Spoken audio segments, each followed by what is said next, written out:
반갑습니다. 오늘 함께 나눌 말씀은 창세기 26장 말씀입니다. 창세기 26장 이삭의 브엘세바라는 제목으로 함께 교제하길 원합니다. 1절부터 11절까지만 제가 한번 읽어보겠습니다. 눈으로 따라와 주시면 되겠습니다. 창세기 26장 1절부터 11절까지 읽어보겠습니다. 아브라함 때에 첫 흉년이 들었더니 그 땅에 또 흉년이 들매 이삭이 그랄로 가서 블레셋 왕 아비멜렉에게 이르렀더니 여호와께서 이삭에게 나타나 가라사대 애굽으로 내려가지 말고 내가 내게 지시하는 땅에 거하라. 이 땅이 유하면 내가 너와 함께 있어 내게 복을 주고 내가 이 모든 땅을 너와 내 자손에게 주리라. 내가 내 아비 아브라함에게 맹세한 것을 이루어 내 자손을 하늘의 별과 같이 번성케 하며 이 모든 땅을 내 자손에게 주리니 내 자손을 인하여 천하 만민이 복을 받으리라. 이는 아브라함이 내 말을 순종하고 내 명령과 내 계명과 내 율례와 내 법도를 지켰음이니라 하시니라. 이삭이 그랄에 거하였더니 그곳 사람들이 그 아내를 물으매 그가 말하기를 그는 나의 누이라 하였으니 리브가는 보기에 아리따움으로 그곳 백성이 리브가로 인하여 자기를 죽일까 하여 그는 나의 아내라 하기를 두려워함이었더라. 이삭이 거기 오래 거하였더니 이삭이 그 아내 리브가를 껴안는 것을 블레셋 왕 아비멜렉이 창으로 내다본지라. 이 아비멜렉이 이삭을 불러 이르되 그가 정녕 내 아내여늘 어찌 내 누이라 하였느냐. 이삭이 그에게 대답하되 내 생각에 그를 인하여 내가 죽게 될까 두려워하였음이로다. 아비멜렉이 가로되 내가 어찌 우리에게 이렇게 행하였느냐. 백성 중 하나가 내 아내와 동침하기 쉬웠을 뻔하였은즉 내가 죄를 우리에게 입혔으리라. 아비멜렉이 이에 모든 백성에게 명하여 가로되 이 사람이나 그 아내에게 범하는 자는 죽이리라 하였더라. 네, 이삭의 삶이 이제 시작이 되었습니다. 그 전에는 아브라함과 이삭이 함께 살아가던 삶이었다면 이제는 이삭이 그 집안의 가장이 되어서 새롭게 삶을 출발하는 순간이라고 볼 수 있죠. 그런데 우리가 읽었던 이 본문은 어디선가 또 많이 보던 내용이지 않습니까? 마치 데자뷰처럼 아버지 아브라함의 삶에도 유사한 사건이 일어났는데 동일하게 이삭에게도 지금 일어나고 있는 거예요. 흉년, 아브라함이 처음에 그 아버지와 함께 데라와 함께 갈대아우르를 떠나서 하란에 정착을 했다가 거기서 아버지 데라가 죽고 나서 이제 인생을 출발해서 하나님께서 약속하신 약속의 땅으로 이동을 합니다. 하나님께서 약속도 주셔요. 그런데 그 약속과 함께 그 다음에 바로 찾아온 게 있었습니다. 뭐였죠? 흉년이었죠. 흉년.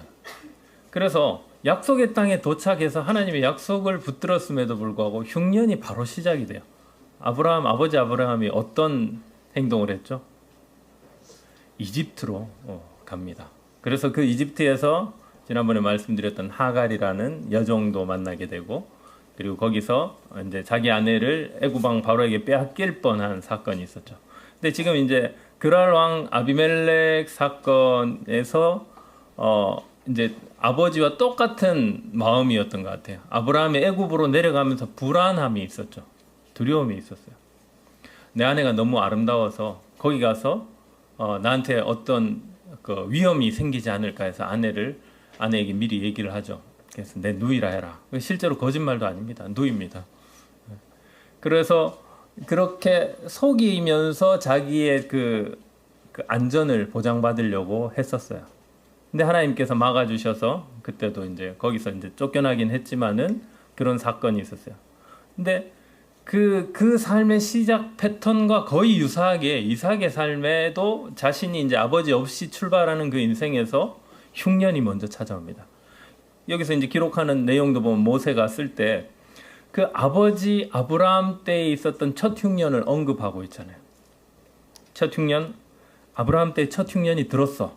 그런데 이삭 때에도 또다시 흉년이 들었다라는 언급을 합니다. 하나님께서 왜 이 흉년을 두 사람의 인생을 불러내시고 약속을 주셨는데 그 약속과 함께 흉년을 허락하셨을까? 이런 생각을 해보게 되죠. 우리 인생도 하나님 믿고 교회에 나오고 또 내가 이제 구원받았다라고 생각을 하면은 이 인생이 이제 앞으로 잘 풀릴 것만 같고 뭔가 내가 원하는 대로도 될 것 같고 내가 든든한 뒷백이 생긴 것 같은 그런 생각들을 저만 했죠, 그죠? 여러분들도 막연하게나마 그런 생각을 하셨을 거예요. 그래서 어떤 분들의 간증을 들어보면 내가 하나님 믿고 났더니 이것도 잘 되더라 저것도 잘 되더라 뭐 이런 얘기들을 막 하시더라고요. 하나님께서 그렇게 은혜 베푸신 것도 감사한 일이에요. 그런데 하나님께서 우리 인생에 항상 햇볕만 허락하시는 게 아니에요. 맑은 날만 허락하시는 게 아니에요. 그것이 우리에게 만약에 가장 유익한 것이었다면 하나님께서 그것만 주셨을 거예요. 근데 우리는 그렇지 않습니다. 우리는 죄로 오염된 인생이에요. 하나님께서 이 죄값을 치르기 위해 아들 예수 그리스도를 보내주셔서 법적으로 우리를 죄에서 해방시켜 주셨어요. 그런데도 불구하고 법적으로 우리가 죄 사함을 받았지만 우리 인생에 죄가 없냐 이 말이죠. 죄의 영향력이 없냐. 여전히 이 육신을 가지고 있는데 그 죄가 왕노릇하려고 다시금 내가 전부터 네 왕이었어. 이미 그 관계를 하나님께서 깨뜨렸는데도 불구하고 우리를 자꾸 속이면서 넘어뜨리려 하죠. 죄의 영향력을 받게 해요. 그래서 하나님께서는 그 죄가 우리에게 있는 것을 실제적으로 우리 안에 있는 영향력을 어떻게 이겨내는 경험을 하게 하시는가를 보여주시기 위해서 이 인생 여정 속에서 다양한 방식으로 역사하시는 것 같아요. 그 중에 한 가지가 흉년이었던 것 같아요. 흉년. 그래서 아브라함에게도 흉년을 통해서 그 아브라함 내면에 있는 두려움, 하나님에 대한 불신, 그리고 제가 예배 시간에도 예레미야 2장 13절을 읽었지만 자기 스스로 웅덩이를 파가면서 자신의 생명을 유지하려고 하는 그 죄악된 본성을 깨닫게 하시는 게 하나님께서 우리 인생을 다루는데 먼저 하시는 일인 것 같아요. 청년 학생들에게 복음을 전하면은 이 친구들에게 구원에 대한 얘기들을 해줘요. 복음에 대한 내용들을 얘기를 해줍니다. 그럼 지적으로는 잘 이해를 해요. 근데 항상 막히는 부분이 있어요. 구원을 받게 되면 하나님이 이제 성령께서 우리 안에 들어와 사시게 되고 그리고 우리의 삶이 이제 하나님과 인격적으로 만나게 되고 관계를 맺게 되기 때문에 그 인격적인 하나님을 경험하게 되는 게 구원받은 사람의 특징이야 이렇게 해주면 헷갈려 합니다. 하나님을 인격적으로 만난다라는 게 뭘까?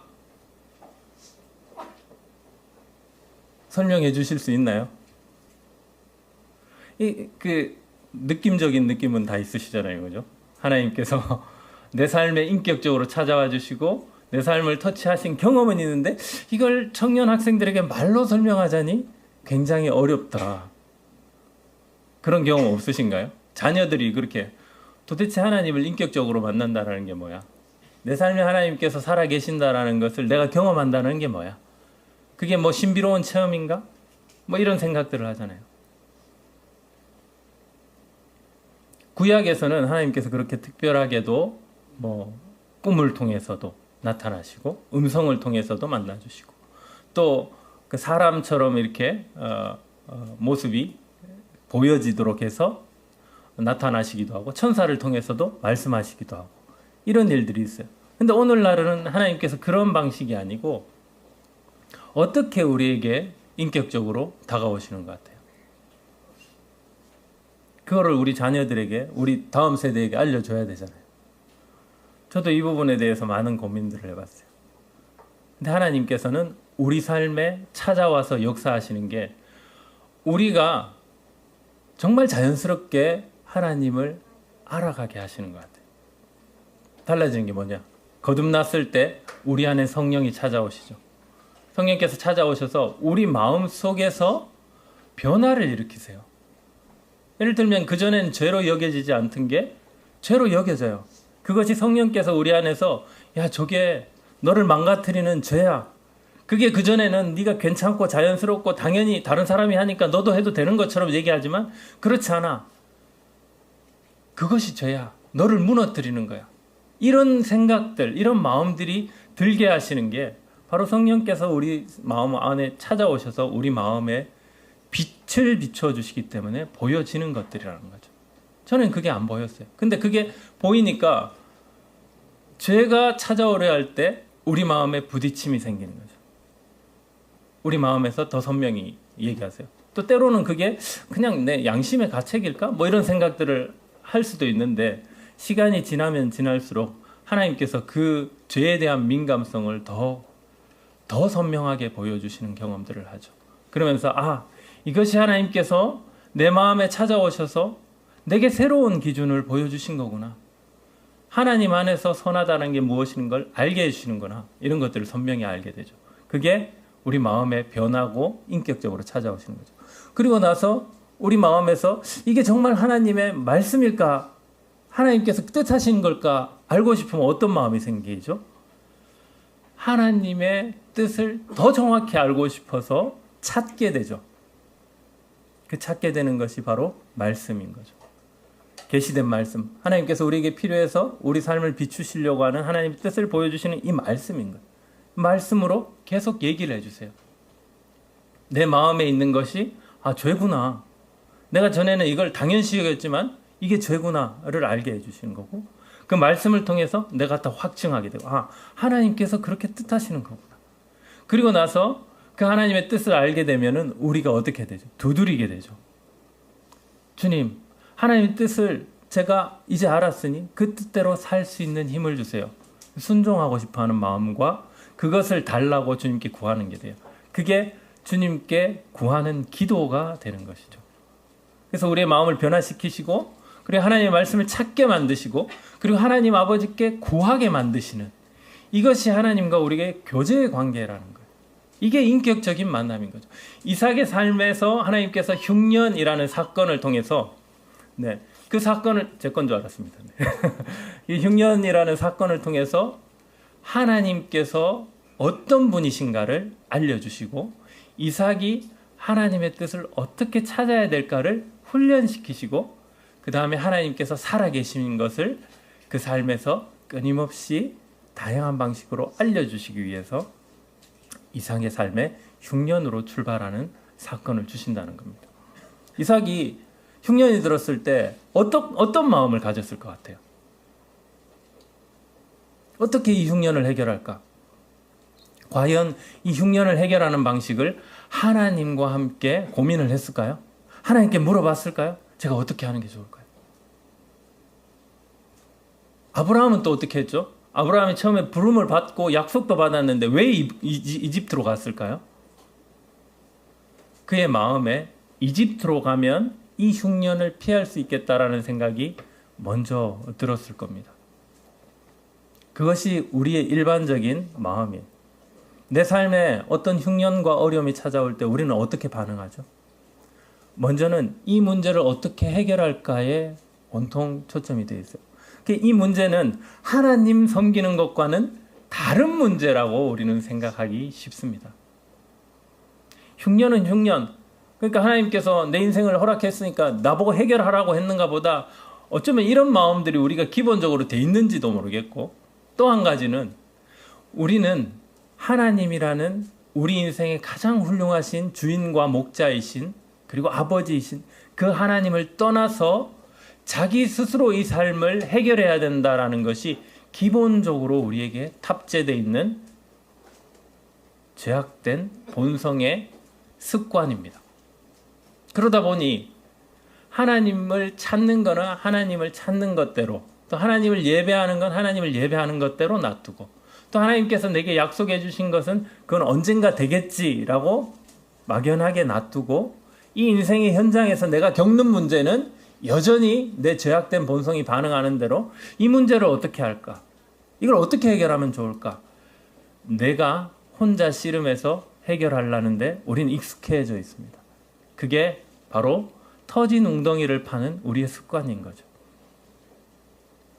이 단기간의 문제는 내가 해결해야 된다라는 것이 우리 몸에 배어져 있어요. 그래서 하나님 앞에 물을 생각도 안 하죠.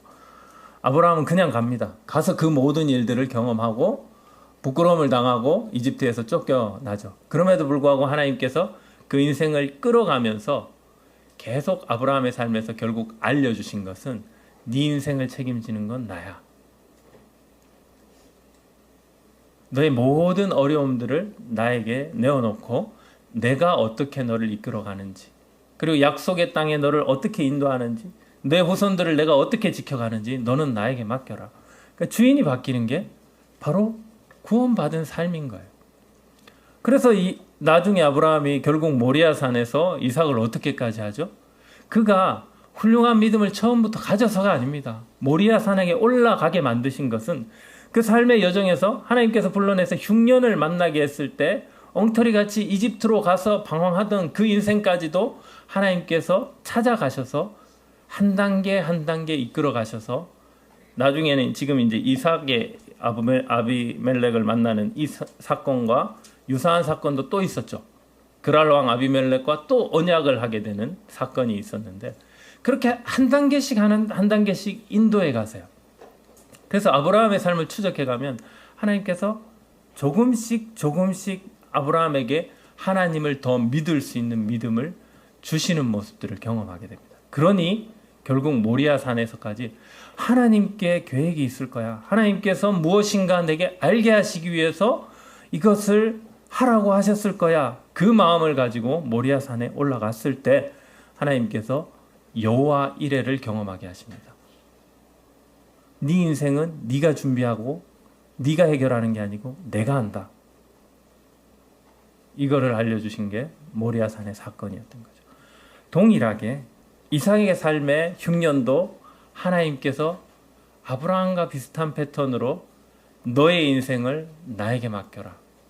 내가 너의 인생의 참 아버지다 라는 것을 알려주시기 위한 여정이 아닐까라는 생각을 해보았습니다. 근데 이삭은 그 생각을 못했던 것 같아요. 그래서 흉년이 들자 어디로 갔죠?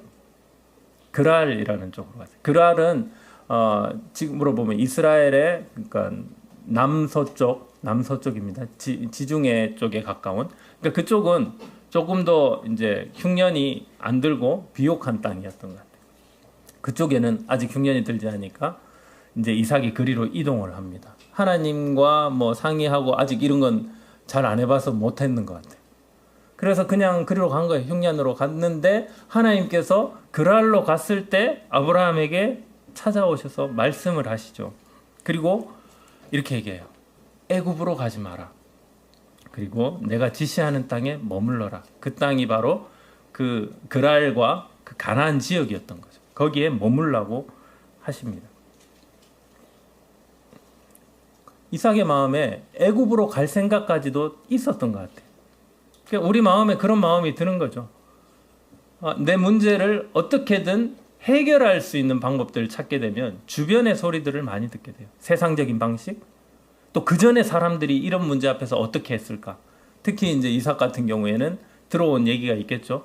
아버지의 흉년 때는 이삭은 태어나지도 않았을 때입니다. 그런데 들었을 거예요. 흉년이 들었을 때 이집트로 가면 풍족한 무엇인가가 있을 거다. 그래서 아버지도 그리로 갔을 거다. 근데 그때 거기서 어떤 일이 났는 거에 대해서는 아마도 아버지가 얘기를 해줘도 그거는 이삭에게 들리지 않았을 수도 있을 것 같아요. 현실적인 문제를 빨리 해결하기 위해서 그는 그 나름대로의 방법을 추구해서 이집트로 갈 생각을 하고 잠시 그랄에 머물었을 때 하나님께서 나타나신 거예요. 거기 가지 마 라고 얘기를 하십니다. 그게 이삭의 삶에서 하나님께서 얘기하신 방식이에요. 그리고 3절 4절에서 이렇게 얘기합니다. 이 땅에 거류하면 내가 너와 함께 있어 내게 복을 주고 내가 이 모든 땅을 너와 내 자손에게 주리라. 내가 내 아버지 아브라함에게 맹세한 것을 이루어 내 자손을 하늘의 별과 같이 번성하게 하며 이 모든 땅을 내 자손에게 주리니 내 자손으로 말미암아 천하 만민이 복을 받으리라.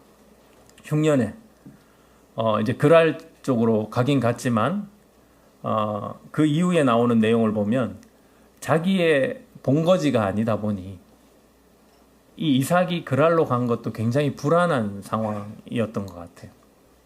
그곳에 간다라는 게 안전을 보장할 수는 없어요. 일단 흉년을 피했지만 그런데 하나님께서 이런 음성을 들려주셨을 때 이삭은 어떤 부분에서 야, 하나님께서 내게 복을 주시는구나 라고 생각을 했을까요? 3절 4절에서 여러분들은 어떤 부분에서 하나님께서 내게 복을 주시는구나, 야, 이거면 정말 약속을 신뢰하고 이 그랄 땅에 머물러도 되겠구나, 이런 생각을 할 수 있는 포인트가 있었을까요?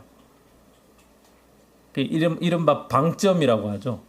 이 문장에서 어디에 시선이 딱 고정이 되십니까?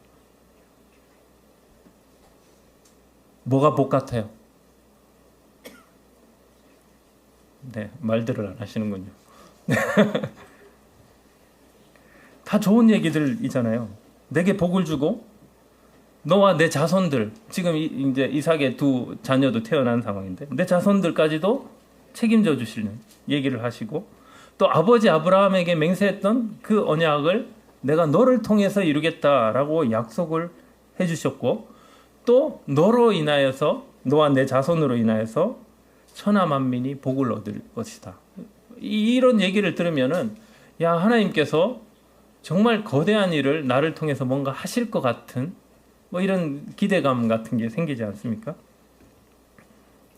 그런데 정작 우리 눈이 머물러야 될 것은 내가 너와 함께 있어, 이 한 소절에 다 들어있습니다. 내가 너와 함께 있어.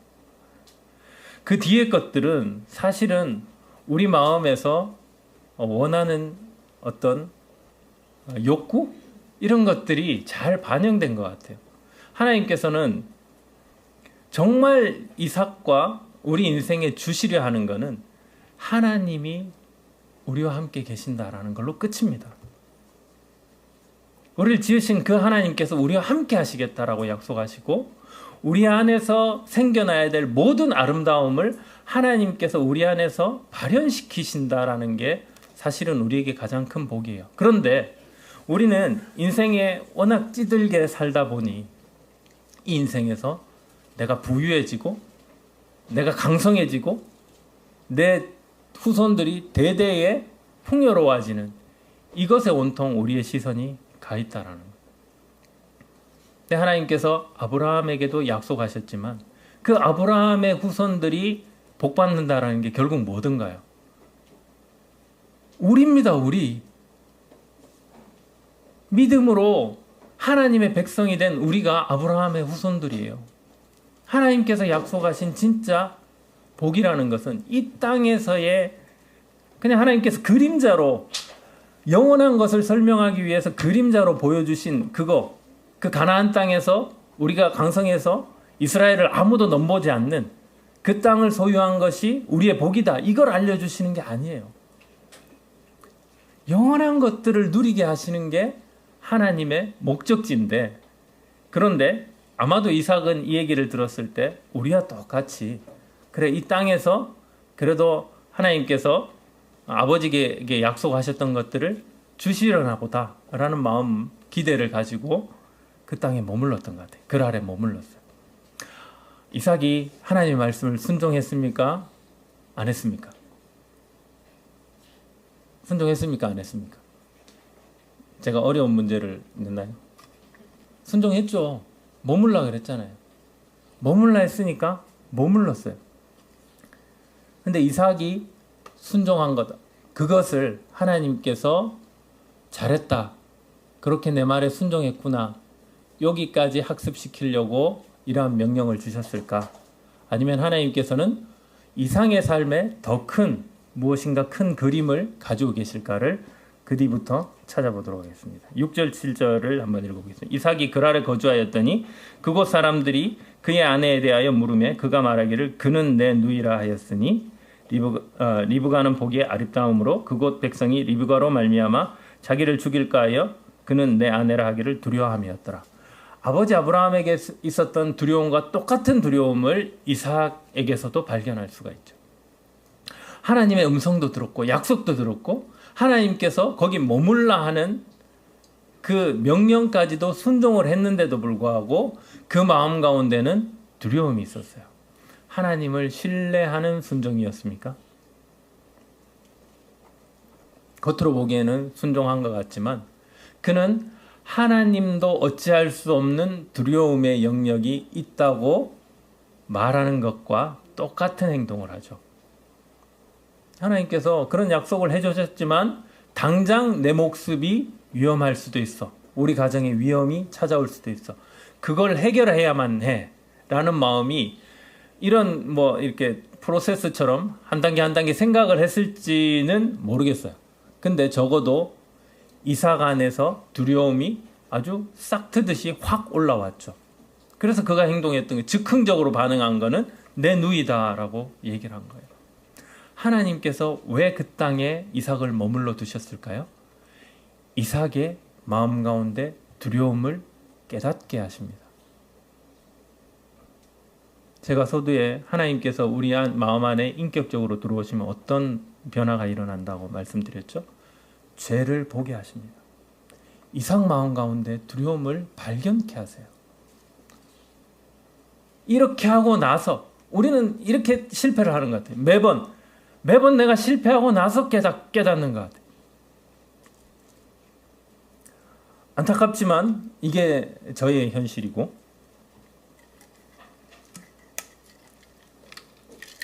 우리 인간이 가진 약점이에요. 아버지 아브라함 때 이미 실패했다는 얘기를 들었을 텐데도 이삭 마음 가운데는 이 두려움이 없어지지 않고 여전했어요. 근데 하나님께서 그 두려움을 끌어내십니다. 끄집어내신다. 그때 우리가 뭘 해야 될까요? 이게 우리의 당연한 본성이니까 나는 또 그럴 수 있어. 이게 하나님과 인격적인 교제의 내용일까요? 아니요. 하나님께서 그걸 비추셨을 때 그때 우리가 해야 될 게 바로 통회하는 심정이에요. 그때 우리가 해야 될 게 상한 심령으로 주님, 제가 주님을 믿고 따른다. 또 주의 약속도 들었다. 그걸 기대한다 하면서도 여전히 제 인생을 제가 책임지려 하고 제가 이 두려움의 문제를 제 방식으로 해결하려고 했습니다. 이게 하나님과의 교제예요. 그래서 주께서는 상한 심령을 원한다 하십니다. 그 두려움의 문제를 내가 꼭꼭 숨겨놨던 문제를 하나님께서 이끌어내십니다. 이삭은 하나님의 말씀에 순종한 게 아니고 그냥 순응했던 겁니다. 순응. 세상의 방식대로 하나님의 말씀도 적당히 순종하는 척 해드리고 세상의 방식도 적당히 내한테 수용을 해서 내 삶에서 이 문제를 해결하려고 하는 거예요. 근데 하나님께서는 그렇게 우리를 대충 놔두시는 분이 아니세요. 하나님은 우리를 제대로 양육하시려요. 하나님은 목적지를 딱 정해 놓으셨어요. 너희로 아들의 형상을 담게 하는 게 내가 너희를 부른 이유야 라고 로마서에서 분명히 얘기해 주셨죠. 아들의 형상을 우리에게 새기려면 이러한 두려움으로 우리가 세상과 타협하는 이걸 괜찮다라고 내버려 두시지 않아요. 그 이삭의 삶의 문제를 하나님께서는 아브라함을 다뤘듯이 똑같이 이삭의 삶에도 똑같이 나타나셔서 그 삶을 이끌어 가시면서 그 안의 문제를 먼저 발견케 하십니다. 이게 하나님의 양육 방식이에요. 하나님은 그걸 번거로워하지도 아니하시고 우리뿐만 아니라 우리 자손 그리고 우리 앞선 세대도 하나님께서 다 양육하셨어요. 그렇게. 저희가 지금도 다음 세대를 불안해할 필요가 없는 것 중에 하나는 물론 우리가 바른 것들을 가르치고 하나님의 말씀을 통해서 양육하는 건 우리 삶에도 해야 될 일이지만 그거보다 더 위에 있는 것은 하나님께서 이 다음 세대를 양육하신다라는 마음이 우리에게 있어야 돼요. 아브라함을 양육하셨던 하나님이 이삭도 그렇게 양육하고 계세요. 그리고 나서 아비멜렉을 통해서 자신의 두려움을 실토하게 만드시죠. 9절 이에 아비멜렉이 이삭을 불러 이르되 그가 분명히 내 아내언을 어찌 내 누이라 하였느냐. 이삭이 그에게 대답하되 내 생각에 그로 말미암아 내가 죽게 될까 두려워하였음이로다. 아비멜렉을 통해서 자신의 내면을 실토하게 하나님께서 만드신 거죠. 근데 사실 부끄러운 일 아닙니까? 이런 경험 해보셨어요? 하나님 믿는다 하면서도 세상 방식으로 내가 타협하고 내가 뭔가를 해결해 보려고 거짓말을 하거나 타협을 했을 때 하나님께서 세상 사람을 통해서 저의 부끄러움을 드러내시는 경우들도 경험하게 되더라고요. 전에는 그걸 어떻게든 막아보고 변명하려고 했는데 그게 나를 지키는 게 아니구나. 그게 나를 무너뜨리는 것이구나를 알게 된 순간 이제는 하나님께서 내 죄를 들춰내셨구나라는 마음이 들더라고요. 그때 우리가 보여야 될 반응은 인정입니다. 하나님께서 하셨구나. 내 죄를 하나님께서 이 사람을 통해서 들춰내시는구나. 그 세상 사람이 하나님을 믿지도 않는데 나보다도 더 훌륭한 도덕성으로 지금 나에게 얘기하는 그런 경험들 해보셨어요? 그게 하나님께서 우리 삶을 터치하시는 겁니다. 그 사람을 통해서 이 아비멜렉이라는 사람을 통해 하나님 믿지도 않는 이 사람을 통해서 이삭의 문제를 하나님께서 들춰내세요. 부끄럽죠. 나는 믿는 사람인데 나는 사실 너보다 내 삶의 영역에서 더 엄격한 도덕적 기준으로 살았는데 이번 한 번 내가 실수했는데 이게 우리의 변명 아닙니까? 근데 그렇게 하나님께서는 내버려 두시지 않아요. 믿지 않는 사람이 어떠하든 간에 너는 내 자녀이기 때문에 너는 아들의 형상을 내가 새기기로 작정한 나의 자녀이기 때문에 나는 그 부끄러움 앞에서 네가 돌이키기를 바란다. 이것이 하나님의 방식인 거죠. 그래서 저는 이 부끄러움의 자리라는 것이 하나님께서 우리에게 주신 면역 반응이라고 생각을 해요. 거듭난 성도에게는 부끄러움이 있습니다. 내가 죄에 무너졌을 때 내가 세상보다 못한 모습으로 하나님 앞에서 살지 않고 내 방식대로 살았을 때 그것을 하나님께서 보여주셨을 때 그 부끄러움은 하나님 앞에서 나를 회개로 이끄는 거예요. 그렇게 해서 아비멜렉을 통해서 자신의 두려움이 폭로당하는 것이 이삭이 경험했던 거예요. 그런데 그 다음 내용을 보면은 일이 잘 풀려요. 12절부터 제가 한번 읽어볼게요. 이삭이 그 땅에서 농사하여 그 해에 100배나 얻었고 여호와께서 복을 주심으로 그 사람이 창대하고 왕성하여 마침내 거부가 되어. 자, 우리가 생각할 땐 그렇잖아요. 하나님 뜻대로 살지 않고 우리가 죄 지으면은 안 좋은 일들이 생길 것 같은 왠지 그런 불안감 이런 마음들 드시잖아요. 근데 실제로는 이삭의 삶을 보니까 흉년 때보다 여기 와가지고 더 잘 되는 경험을 하는 거죠. 거기서 부자가 돼버려요. 그럼 어떤 생각을 할까요? 야, 나는 엉터리같이 했지만 그래도 하나님이 나한테 복을 주시는갑다. 이게 우리의 일반적인 생각이 아닌가요? 근데 하나님은 이미 이걸 통해서 이삭의 삶에 그 인생의 빌드업을 시작하고 계세요. 우리는 뭐가 잘 되면 내가 하나님한테 뭘 잘해서 이런 결과가 일어났을 거라는 착각을 해요. 착시입니다. 착시. 하나님께서 때로 그러한 삶을 허락하신다라는 것은 우리 인생을 제대로 돌아보라는 뜻이에요. 그게 복의 근원이 아닙니다. 처음에도 얘기해 드렸지만 하나님이 우리의 삶에 함께 계시는 거예요. 그런데 내가 뭘 엉터리같이 했는데 내 인생이 잘 풀리고 잘 된다. 그러면 오히려 불안해 하셔야 돼요. 오히려 불안하셔야 돼요. 하나님, 제가 지금 잘하는 것 같지도 않은데 이런 일들을 통해서 제가 뭘 경험하길 원하십니까? 물어야 되죠. 이삭은 아마 이 거부가 됐을 때는 또 내가 그 아래 오길 잘했다 이런 생각들을 하면서 지나갔을지 몰라요. 근데 그 다음의 내용들을 보시면 14절 양과 소가 때를 이루고 종이 심이 많음으로 블레셋 사람이 그를 시기하여 그 아버지 아브라함 때에 그 아버지의 종들이 판 모든 우물을 막고 흙으로 메웠더라.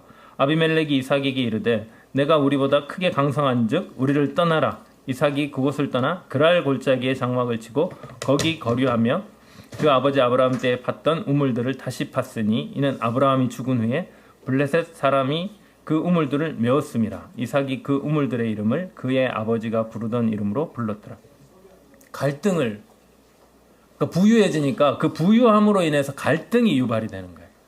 그래서 그랄에 그동안 편안하게 좀 거할 수 있는 상황이었는데 부유해지니까 오히려 시기하는 것 때문에 점점 밀려나서 결국은 쫓겨나죠. 그래서 그랄과 아버지 아브라함이 살던 주로 살던 그 지역간의 경계 쪽에 있는 그랄 골짜기에 머물게 되는 그런 상황이 생깁니다. 그 과정에서 아버지의 우물들을 팠다라고 얘기하죠. 아버지의 우물들을 왜 다시 팠죠? 아브라함이 죽고 나자 그랄에 있는 사람들이 그 우물들을 다 막아버렸어요. 아마도 이제 다른 사람이 못 쓰게 하려고 그랬겠죠. 근데 이삭이 가면서 이제 아버지가 팠던 우물들을 다시 팝니다. 그 아브라함이 팠던 우물들을 다시 팠다라는 것이 뭐 다양한 영적인 해석이 가능하겠지만 제가 생각하기에는 가장 일단 쉬운 방식이 아버지가 걸어갔던 그 걸음들을 따라가는 방식이 아닐까라는 생각을 해요. 근데 그 우물들을 파도 이 사람들이 계속 막아버리고 또 그 이삭에 부유해지니까 이제 종들도 많았겠죠. 그 종들이 또 새롭게 우물들을 막 발굴을 해요. 해서 또 파요. 그런데도 또 시기하는 그랄 사람들이 와서 또 막아버리는 거죠. 19절부터가 그렇게 나옵니다. 이삭의 종들이 골짜기를 파서 샘 근원을 얻었더니 그랄 목자들이 이삭의 목자와 다투어 이르되 이 물은 우리의 것이라 하매 이삭이 그 다툼으로 말미암아 그 우물 이름을 에색이라 하였으며 또 다른 우물을 팠더니 그들이 또 다툼으로 그 이름을 신나라 하였으며 아버지의 우물들은 막아버리고 또 새롭게 발굴한 우물은 자기들 거라고 우기면서 또 그랄의 목자들이 뺏어가 버려요. 그러자 뺏기고 나온 그 우물들의 이름을 이삭이 뭐라고 짓죠? 에색이라고 지는. 아버지가 팠던 우물은 아버지가 부르는 이름대로 부르고 또 자기가 팠는데 뺏긴 우물들은 에색, 신나라고 했어요. 에색이라는 뜻은 다퉜다 이런 뜻입니다. 강탈당했다. 불공평하게 강탈당하는 것이라는 뜻이 있답니다. 그리고 신나는 적대감 뭐 이런 뜻이라는 거죠. 이삭이 경험한 것이긴 하지만 이삭은 우물이 막히고 우물이 빼앗기면 어떻게 해요? 거기서 어떻게든 싸워서 그것을 자기 걸로 주장해서 빼앗냐요? 아니요. 조용히 물러납니다. 굉장한 평화주의자 같고 다툼을 싫어하는 사람 같고 또 그 정도 이제 부유해지고 세력이 커지면은 자기 걸 주장할 만도 한데 계속 빼앗기면서 뒤로 물러서요. 그리고 심지어 빼앗긴 우물 이름도 그렇게 짓죠. 다툼, 뭐 적대감. 근데 저는 이삭이 평안해서 그러니까 그런 것들을 양보를 잘하고 잘 참아내고 그래 싸우지 말자 이걸 원해서 그걸 양보했을까라는 생각이 들었어요. 성경을 보면서 항상 이런 장면들을 볼 때 제 마음에 좀 투영을 해보게 됩니다. 실제로 말씀은 우리 마음을 비추기 위해서 우리에게 말씀을 주셨기 때문에 이삭이 외형적으로는 평화를 추구해서 떠나가는 것 같지만 그의 마음은 이러했습니다. 불공평하게 내 우물을 빼앗겼어 라는 마음이 있었던 거죠. 에색이라는 우물이 그런 거죠. 그리고 적대적인 마음이 있었어요. 그런데 겉으로는 그렇게 표현을 안 해요. 이 우리 마음에 일어나는 게 그렇지 않습니까? 특히 운전대 잡으면 어떠신가요? 저 A형이라서 다른 사람이랑 이렇게 관계를 무난하게 가져가고 좀 평화주의자처럼 가져가는 모습을 취하는 데 익숙합니다.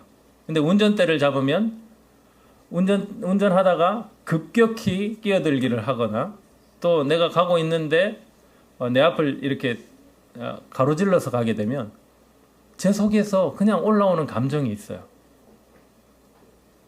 근데 입 밖으로 욕을 안 해도 속에는 욕이 나오죠. 그런 본성이 제 안에 있더란 말이죠.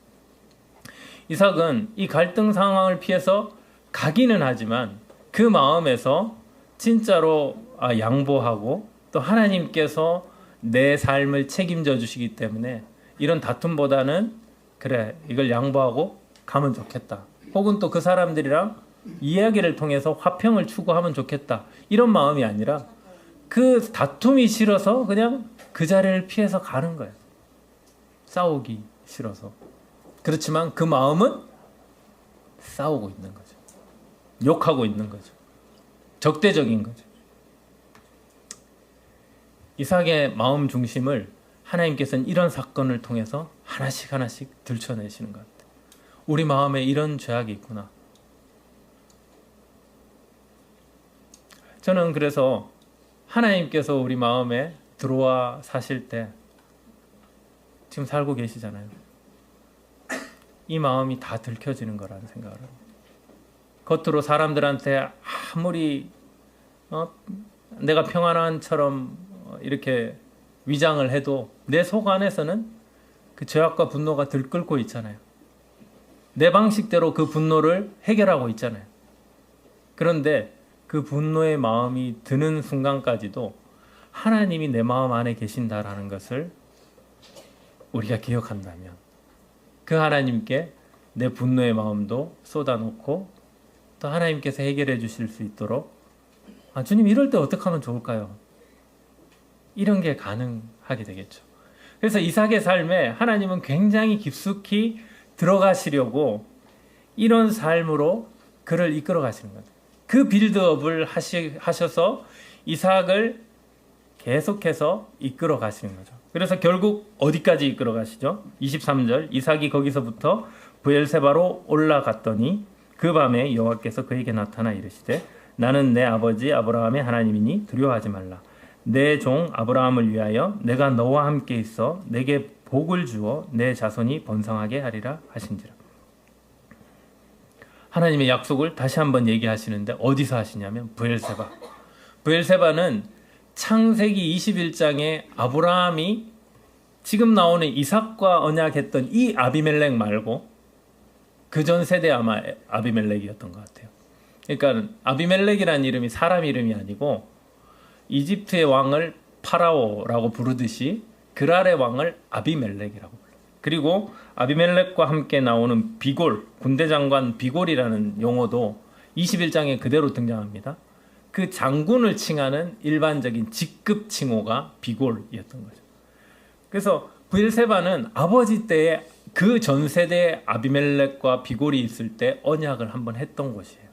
그래서 그 이름을 맹세의 우물이라는 뜻으로 브엘세바라고 지었습니다. 그런데 지금 이 브엘세바로 하나님께서 이삭을 계속 사건을 통해서 밀어가시는 거예요. 이 브엘세바에서 하나님께서 알려주고 싶으셨던 게 뭘까요? 아브라함을 위하여 내가 너와 함께 있어. 아브라함에게도 하나님께서 함께 하심으로 그 인생을 책임지셨듯이 네 인생도 내가 책임지는 거야. 내가 너와 함께 있어. 이 얘기를 하시려고 그랄에서 머물게 하시고 부욕해 하시고 갈등을 빚게 하시고 그 걸음을 이동케 하셔서 결국 어디까지 인도하셨냐면 다시 브엘세바로 이동을 시키신 겁니다. 근데 이 브엘세바에서 어떤 일이 있었냐면 앞으로 좀 넘겨서 창세기 21장 22절 제가 한번 읽어보겠습니다. 22절부터 이 아버지 때에 있었던 어떻게 해서 그 우물이 브엘세바가 됐는지 내막이 나오는 내용입니다. 때에 아비멜렉과 그 군대 장관 비골이 아브라함에게 말하여 가로되 내가 무슨 일을 하든지 하나님이 너와 함께 계시도다. 내가 무슨 일을 하든지 하나님이 너와 함께 계시도다. 이건 아비멜렉이 아브라함을 보고 한 얘기입니다. 근데 이삭에게도 그 다음 아비멜렉이 또 똑같은 얘기를 해요. 정작 이삭 본인은 하나님과 동행한다라고 본인이 잘 못 느낄 수도 있는데 오히려 믿지 않는 사람들의 눈에 보인 모습은 하나님이 너와 함께 계신다라는 얘기를 하게 만든다라는 거예요. 이것도 참 하나님의 은혜인 것 같아요. 하나님께서 우리 삶을 이끌어 가시는 것을 세상이 보고 인정하게 만드는 것. 우리가 모르는 가운데. 어쨌든 아브라함의 삶을 보면서 아비멜렉이 그렇게 얘기를 하고는 이렇게 얘기해요. 그런즉 너와 나와 내 아들과 내 손자에게 거짓되이 행치 않기를 이제 여기서 하나님을 가리켜 내게 맹세하라. 내가 내게 후대한 대로 너도 나와 너의 머무는 이 땅에 행할 것이니라. 아브라함이 가로되 내가 맹세하리라 하고 아비멜렉의 종들이 아브라함의 우물을 늑탈한 일에 대하여 아브라함이 아비멜렉을 책망하며 아버지 때에도 아비멜렉과 이런 우물 다툼이 있었던 거죠. 결국 그래서 이때 맹세를 하고 서로 이제 인정을 해주기로 아브라함의 우물은 건드리지 않기로 했는데 사실 이제 아브라함이 죽고 나니까 다시 이 언약이 파기되듯이 그랄 사람들이 아브라함의 우물을 덮었던 사건들이 있었던 겁니다.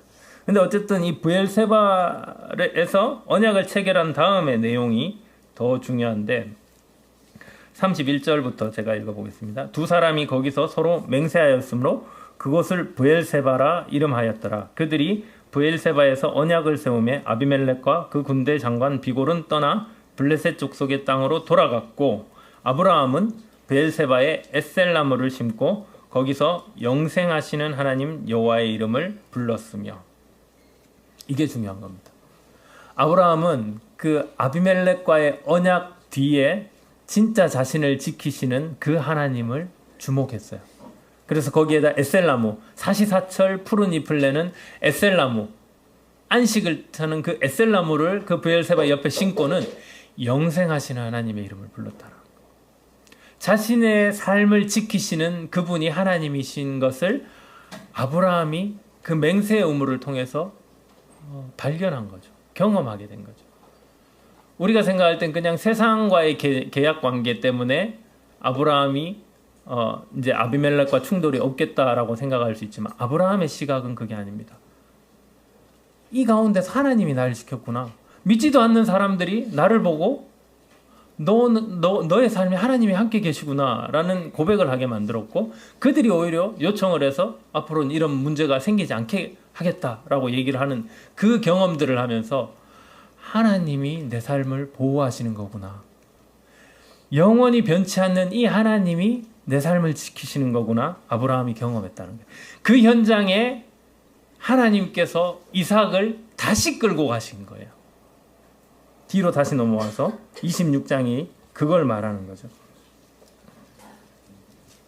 비슷한 내용이 26절부터 나옵니다. 아비멜렉이 그 친구 아우삿과 군대 장관 비골과 더불어 그랄에서부터 이삭에게로 온지라. 이삭이 그들에게 이르되 너희가 나를 미워하여 나에게 너희를 떠나게 하였거늘 어찌하여 내게 왔느냐. 그들이 이르되 여호와께서 너와 함께 계심을 우리가 분명히 보았으므로 우리의 사이 곧 우리와 너 사이에 맹세하여 너와 계약을 맺으리라 말하였노라. 그리고 33절에 보시면 그가 그 이름을 세바라 한지라.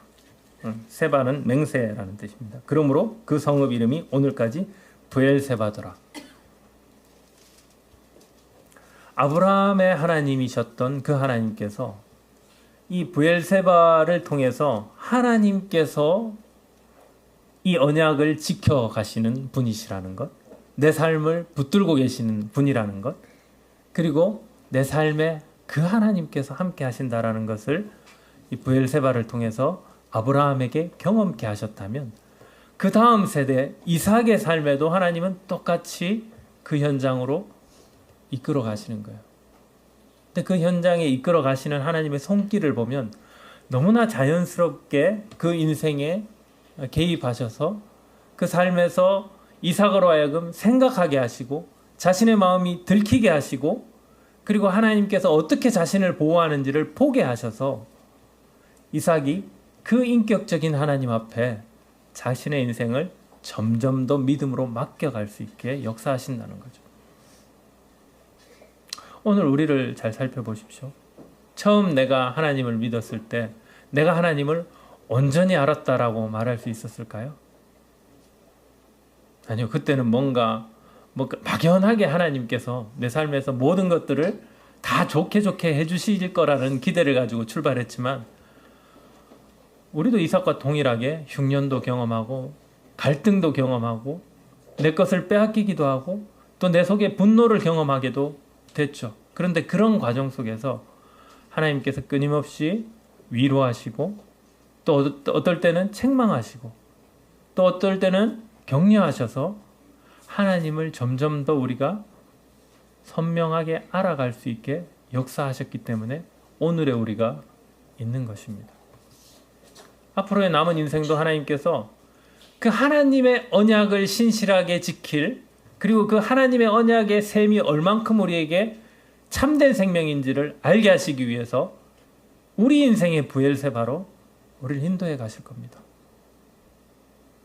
아브라함의 삶에 역사하셨던 그 하나님이 이삭의 삶에도 그렇게 역사하셨고 오늘을 사는 우리의 삶에도 그렇게 역사하실 거예요. 그렇지만 그 방식은 내 삶과 아브라함의 삶과 이삭이 다르듯이 또 제 삶과 아브라함의 삶이 다르기 때문에 하나님께서는 그에 맞춰서 자신을 우리에게 나타내시고 역사하실 겁니다. 그래서 그 하나님을 신뢰함으로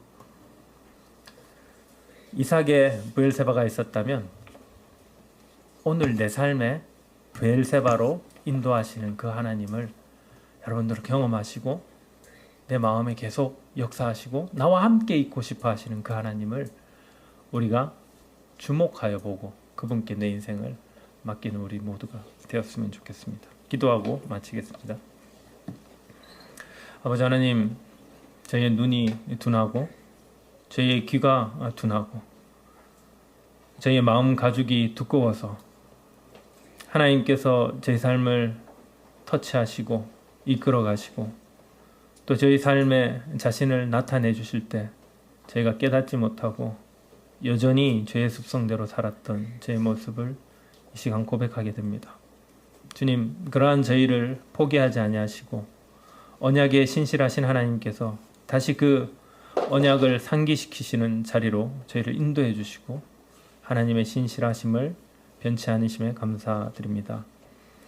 아브라함이 브엘세바에서 영생하시는 그 하나님을 바라보고 부르짖었듯이 저의 삶에도 영원하신 하나님께서 살아계시고 또 저희 삶을 지금도 붙들고 계심을 나타내실 때 저희가 그 하나님 앞에 찬양과 감사와 또 영광을 돌리는 그러한 자들이 되도록 계속 저희 삶에 역사하시고 인도하여 주시길 구합니다.